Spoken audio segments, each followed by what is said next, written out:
Assalamualaikum warahmatullahi wabarakatuh. Pada kesempatan kali ini, saya dan teman saya akan mempresentasikan tahap-tahap penelitian. Sebelumnya, perkenalkan nama saya Tayfairus Nujud.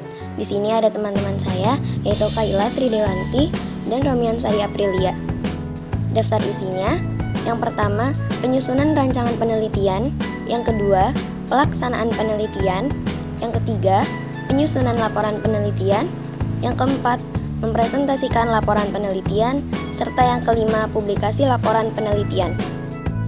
1. Penyusunan rancangan penelitian. Apa sih rancangan penelitian? Rancangan penelitian adalah suatu proses dalam melakukan penelitian sosial yang bertujuan untuk mencari jawaban atau solusi terhadap suatu masalah sosial dalam penelitian.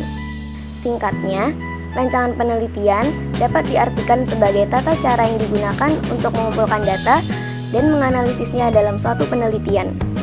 1. Menentukan topik atau masalah penelitian.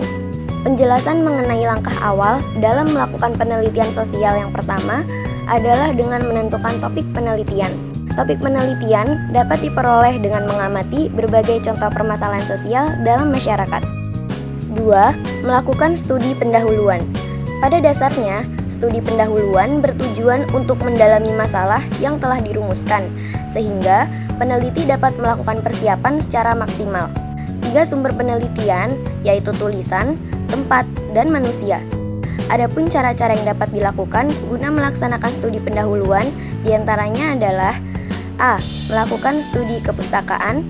B. Mengunjungi lokasi yang dijadikan objek penelitian. Dan yang terakhir, C. Melakukan diskusi dan tanya jawab.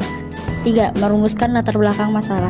Latar belakang masalah dalam penelitian dibuat agar seorang peneliti dapat menjelaskan alasannya melakukan penelitian tersebut.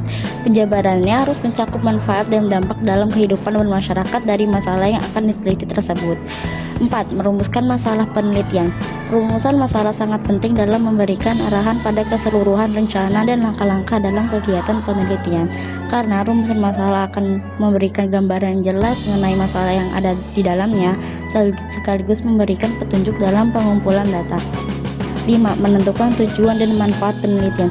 Tujuan penelitian merupakan rumusan masalah yang dibuat dalam bentuk kalimat pernyataan. Adapun manfaat penelitian merupakan kegunaan nyata dari hasil yang akan dicapai melalui sebuah penelitian. 6. Menentukan landasan teori. Landasan teori merupakan telah masalah penelitian berdasarkan teori-teori atau bacaan-bacaan, di mana teori dan hasil penelitian digunakan sebagai kerangka teori penelitian untuk menjawab masalah serta menyelesaikan sebuah penelitian. 7. Merumuskan hipotesis. Hipotesis merupakan kemungkinan jawaban sementara atas masalah penelitian atau kesimpulan sementara dari beberapa masalah yang ada. 8. Menyusun metodologi penelitian. Metodologi penelitian adalah suatu cara atau langkah-langkah sistematis yang digunakan dalam proses penyelidikan untuk mencapai tujuan penelitian. Terdapat 4 bagian inti, yakni jenis penelitian, teknik pengumpulan data, teknik analisis data, dan unit analisis. 2. Pelaksanaan penelitian. 1. Menentukan dan menyusun instrumen penelitian. Instrumen merupakan alat bantu yang dipilih dan digunakan oleh peneliti untuk mengumpulkan data agar kegiatan tersebut menjadi sistematis. Jenis-jenis data penelitian. Yang pertama, cara perolehan melalui data primer, yaitu data yang didapat langsung dari lapangan. Kemudian, melalui data sekunder, yaitu data yang diperoleh dari suatu organisasi perseorangan melalui pihak lain. Yang kedua, sifat, yaitu data kualitatif. Artinya, data yang tidak berbentuk angka. Sedangkan data kuantitatif, yaitu data yang berbentuk angka. Yang ketiga, sumber, bisa melalui data internal, yaitu data yang menggambarkan keadaan suatu organisasi. Selanjutnya, melalui data eksternal, yaitu data yang menggambarkan sesuatu di luar organisasi atau negara. Adapun sumber informasi dalam pengumpulan data penelitian adalah subjek penelitian. Subjek penelitian kerap juga disebut responden atau disebut juga dengan informan.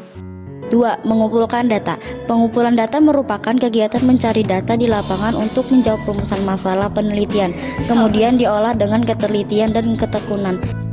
Cara untuk mendapatkan data. 1. Survei, pengumpulan data atau informasi menggunakan angket. 2. Wawancara, pengumpulan data dalam bentuk komunikasi langsung. A. Wawancara tidak berstruktur, hanya memuat garis besar. B. Wawancara berstruktur, disusun dengan rinci. 3. Observasi, perolehan data langsung dari pencatatan fenomena di lapangan. A. Observasi partisipasi. B. Observasi simulasi. 4. Diskusi kelompok terkumpul atau focus group discussion, pengumpulan data menggunakan sebuah forum diskusi.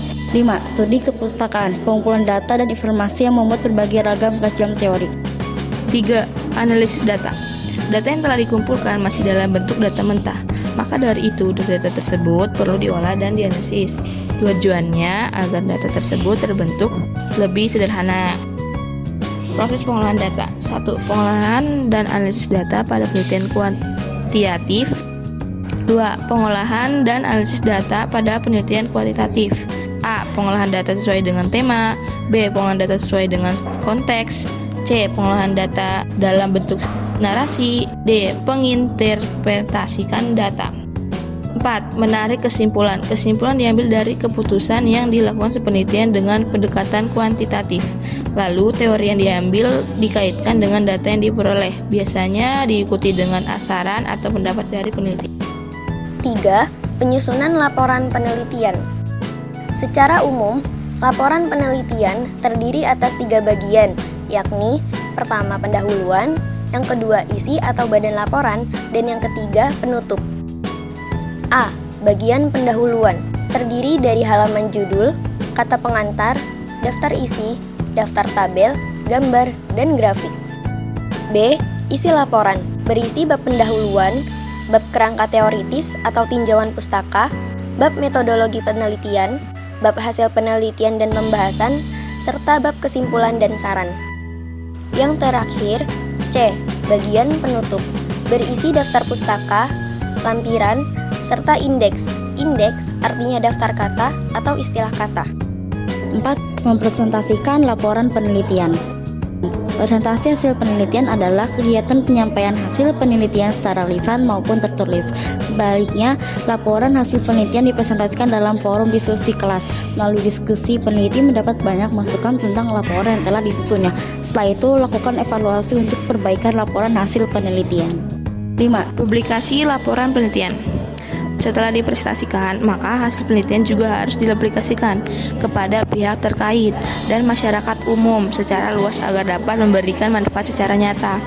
Hasil laporan tersebut bisa dipublikasikan melalui bentuk jurnal elektronik, baik nasional maupun internasional, atau media cetak yang memiliki legalitas yang baik. Sekian presentasi dari kelompok kami, kurang lebihnya mohon maaf. Wassalamualaikum warahmatullahi wabarakatuh.